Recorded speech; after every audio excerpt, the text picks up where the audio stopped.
जो क्वेश्चन आया था तुम्हारे एग्जाम में वो क्वेश्चन ये था CaCO3 को क्या बोलते हैं? Calcium carbonate. बताया भी थे ये कैल्शियम है, इसका रेडिकल क्या था? कार्बोनेट। तो क्या नाम हो गया इसका? Calcium carbonate. क्योंकि ये कक्षा 9 का सवाल है, तो 9th में अभी क्या है कि बहुत बेसिक तरीके से सिखाया जाता है। अगर आप बढ़िया से सीखते हो तो आगे 11th 12th ग्रेजुएशन भी है, नीट IIT के भी एग्जाम में बहुत इंपॉर्टेंट आएगा। ये मान दिया हुआ है, बहुत एग्जाम में नहीं दिया जाता है, बहुतों में दिया जाता है। सापेक्षिक आणविक द्रव्यमान कितना है? Relative molecular mass. कैल्शियम का 40 दे रखा है, कार्बन का 12 और ऑक्सीजन का 16। ठीक है, लिसन। Calcium 40, carbon 12। तो हमें ये दिया हुआ है, ठीक है, नहीं दिया हुआ है तो भी निकालना रहता है। तो हमें क्या करेंगे? याद कर लेंगे। क्या कर लेंगे इसको? 1 से 20 तक हमें याद कर लेंगे। सब में आएगा सर। ये सब में 11th 12th 10th सब में आएगा। ठीक, इधर देखो,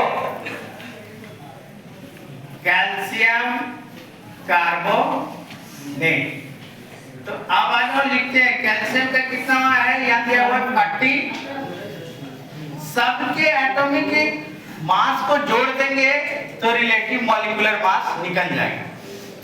कार्बन का देखो कितना है? 12 है ना? और ऑक्सीजन कितना है? 3 से 16 को गुना करें, क्योंकि 3 बार ऑक्सीजन है तो 3 गुना कर दी, 3 टाइम्स। अब देखो 40 प्लस 12 प्लस 48, इसको जोड़ोगे तो 100 हो गया, 100 तो अब हमारा आंसर क्या होगा? C होगा। ठीक है, बहुत बच्चों ने अपने मन से जो मन सो टिक लगा दिया था, जो कि गलत था, इसीलिए हम बता रहे हैं। ये पहले भी बता रखे थे क्लास में। अब आता कैसे और भी 2-3 एग्जांपल समझ ले रहे हैं। बताए थे क्या? H2SO4 सल्फ्यूरिक एसिड है। ये क्या है? कितने हाइड्रोजन हैं? 2 हाइड्रोजन का 1 होता है, सल्फर का 32 होता है, और 4 गुना 16 ऑक्सीजन का 16। 2 प्लस 32 प्लस 64 जोड़ोगे तो आ जाएगा 98। ठीक है, इसी तरह बहुत सारा आएगा। अब हम एक और लिख दे रहे हैं यहाँ पे, एक जल का ले लेते हैं H2O। जल का 2 × 1 प्लस 16 कितना हो गया? 18, राइट? 18 क्या? U। ये भी U का मतलब होता है यूनिट।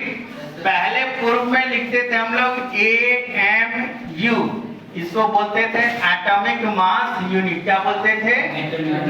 Atomic mass unit. इतना ना लिख के अब सिंपल क्या लिख देते हैं? यूनिट। क्या लिख देते हैं? यूनिट। और यूनिट को शॉर्ट में यू कर देंगे। इसमें कहीं दिक्कत? No sir. ठीक।